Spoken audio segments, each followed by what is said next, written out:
Assalamualaikum warahmatullahi wabarakatuh. Perkenalkan, nama saya Revelation Anggraini, saya dari kelas 12.1. Kali ini saya akan menjelaskan materi tentang genetika dalam pelajaran biologi. Mau tahu keseruannya? Yuk ikuti aku sekarang. Halo semua, pernah nggak sih kalian kepikiran kenapa ada orang yang mirip banget sama ayah atau ibunya? Atau kenapa ada teman yang rambutnya keriting sementara kamu rambutnya lurus?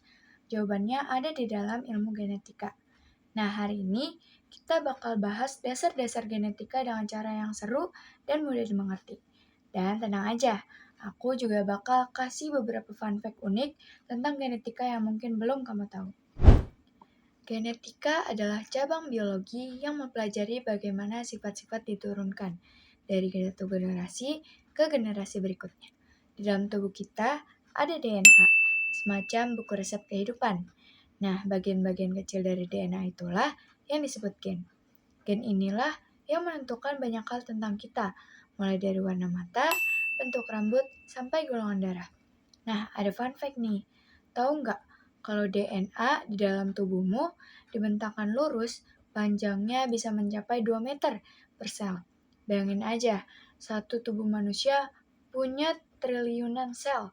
Jadi total DNA dalam tubuhmu bisa membentang dari bumi sampai matahari berulang kali. Bayangkan, DNA sebagai sebuah buku besar. Setiap halaman berisi instruksi khusus dan gen adalah paragraf-paragraf penting di dalamnya. Misalnya ada gen yang memberi instruksi warna mata, ada gen untuk tinggi badan, bahkan ada gen yang memengaruhi kesehatan kita. Yang menarik, setiap manusia punya kombinasi gen yang unik. Itulah sebabnya tidak ada dua orang yang persis sama. Bahkan, anak kembar identik pun bisa punya sedikit perbedaan. Nah, ada fun fact juga nih. Kita semua berbagi sekitar 99,9% DNA yang sama dengan manusia lain. Artinya, perbedaan warna kulit, tinggi badan, atau rambut itu cuma berasal dari 0,1% DNA kita. Bahkan, manusia juga punya sekitar 60% DNA yang sama dengan pisang. Jadi, bisa dibilang kita semua masih sepupu jauh sama pisang. Tokoh penting dalam genetika adalah Gregor Mendel, seorang biarawan Austria pada abad ke-19. Ia meneliti tanaman kacang ersis dan menemukan bahwa ada sifat yang disebut dominan dan resesif. Contohnya gini, kalau satu orang tua punya gen mata coklat atau dominan, dan yang lain punya gen mata biru atau resesif, maka kemungkinan besar anaknya akan bermata coklat. Tapi gen mata biru itu tetap ada, hanya tersembunyi. Prinsip sederhana inilah yang jadi dasar ilmu genetika modern. Fun fact-nya, kira-kira 1 dari 16 bayi lahir dengan 2 warna mata berbeda. Kondisi ini disebut heterokromia.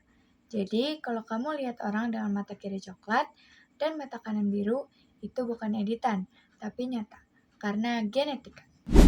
Lalu, apa sih manfaat genetika di kehidupan nyata? Banyak banget. Di bidang medis, genetika membantu kita memahami penyakit bawaan dan membuat pengobatan yang lebih tepat. Di pertanian, genetika dipakai untuk menghasilkan padi atau jagung yang lebih tahan hama. Di dunia forensik, analisis DNA bisa dipakai untuk mengidentifikasi pelaku kejahatan.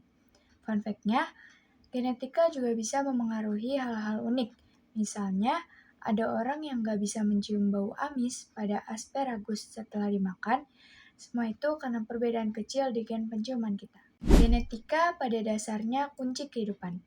Ilmu ini membantu kita memahami kenapa kita unik, bagaimana sifat diwariskan, dan bagaimana ilmu pengetahuan bisa digunakan untuk masa depan yang lebih baik. Jadi, kalau kamu tertarik dengan dunia biologi dan masa depan teknologi, pelajari genetika lebih dalam. Siapa tahu kamu bisa jadi ilmuwan yang menemukan hal besar di masa depan. Sekian informasi dari saya, semoga bermanfaat bagi kalian. Terima kasih. Wassalamualaikum warahmatullahi wabarakatuh.